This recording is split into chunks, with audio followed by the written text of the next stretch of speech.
ਸੋ ਇੱਕ ਹੋਰ ਖਾਸ ਖਬਰ ਸਾਊਥ ਆਸਟ੍ਰੇਲੀਆ ਦਾ ਪਿਛਲੇ ਸਮੇਂ ਤੋਂ ਹਮਲੇ ਦੀ ਵਾਰਦਾਤਾਂ ਸਾਹਮਣੇ ਆਉਣ ਤੋਂ ਬਾਅਦ ਸਾਊਥ ਆਸਟ੍ਰੇਲੀਅਨ ਸਰਕਾਰ ਖਰਾਬ ਅੰਸਰਾਂ ਤੇ ਨਜ਼ਰ ਰੱਖ ਰਹੀ ਹੈ ਤੇ ਹੁਣ ਸਾਊਥ ਆਸਟ੍ਰੇਲੀਅਨ ਸਰਕਾਰ ਨੇ 32 ਸਾਲਾ ਨੌਜਵਾਨ ਨੂੰ ਅਰੈਸਟ ਕੀਤਾ ਹੈ, ਜਿਸ ਤੋਂ ਵੱਡੀ ਮਾਤਰਾ ਵਿੱਚ ਅਸਲਾ ਵੀ ਬਰਾਮਦ ਹੋਇਆ ਹੈ। ਸਾਊਥ ਆਸਟ੍ਰੇਲੀਆ ਪੁਲਿਸ ਪੂਰੀ ਚੌਕਸੀ ਦੇ ਨਾਲ ਸਾਊਥ ਆਸਟ੍ਰੇਲੀਆ ਦੇ ਵਿੱਚ ਇਸ ਟਾਈਮ ਤੇ ਐਕਟੀਵਿਟੀਜ਼ ਕਰ ਰਹੀ ਹੈ, ਭਾਵੇਂ ਉਹ ਬਾਰਡਰ ਕੰਟਰੋਲ है या लोकलाइज्ड ऑर्गेनाइज्ड क्राइम है, फ्रॉडुलेंट एक्टिविटीज़ हैं, आर्म्स ऑफेंसिस हैं या होर वायलेंट अटैक्स हैं।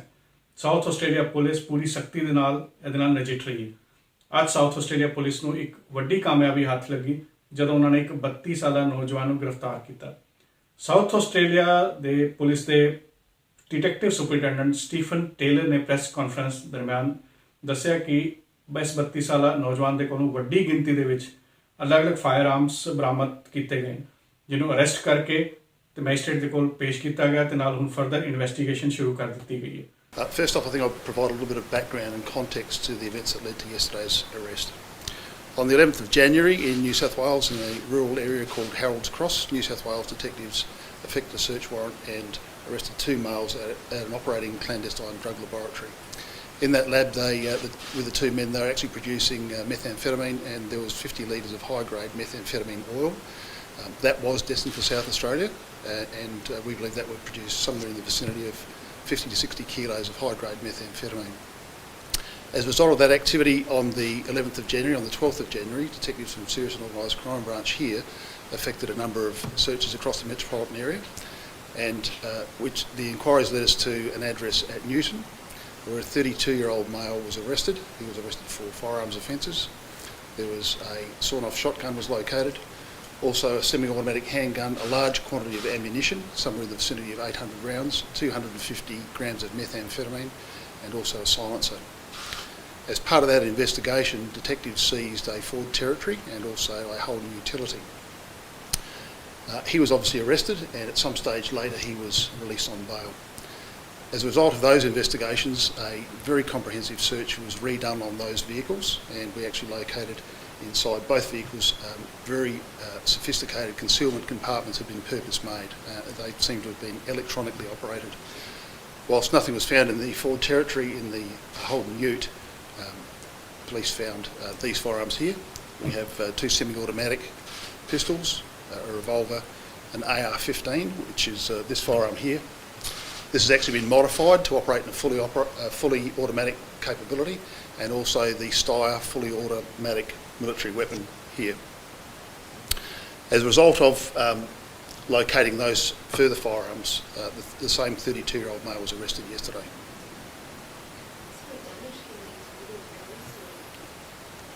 Well, the Steyr is a fully automatic military weapon. So the amount of damage they could cause is massive, and I guess if you look since January 2019 across South Australia, there's been a total of 20 drive-by shootings where houses have been actually shot up. Now, of those 20, we've actually done a breakdown. We can say that 10 of those are OMCG related, and 6 of those are related to the drug trade. Would you say that this is related to OMCG activity? What I'd say is that we have sufficient information to substantiate that the drug lab in Harold's Cross is probably linked to the drug lab that we got last month at Morfett Vale, and also the drug lab at Panorama.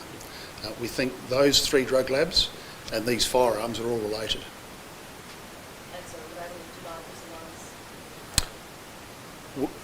The information we have at this stage, and our investigations have led us to believe that there is certainly a bikie element, certainly towards the top of that organised crime syndicate.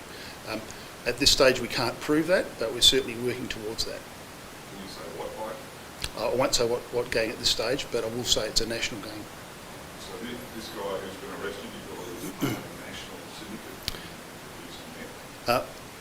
This person, I'll probably make a comment more generically. Organised crime, the way it works, it's layered, it's tiered in several different levels. Typically the people at the top of the tree, if you like, they're the people that isolate themselves from the front line. They tend to use lots of people. I guess they use, if you use the military, there's generals and there's sergeants and there's privates down the bottom. Certainly the people at the bottom element of that sort of organised crime syndicate, they're the ones that potentially do the heavy lifting, they're the ones that take the risk. They're the ones that are lured into these syndicate groups through promises that are never kept in terms of we'll make you a lot of money, you'll be part of the group. But typically what we see with organised crime in general is that the people that take the risks are the people that get no benefit from it and they have a life of misery. And once they get arrested by us, and generally they do get arrested by us, they're discarded by the group. Daljit Singh, PTC News, South Australia.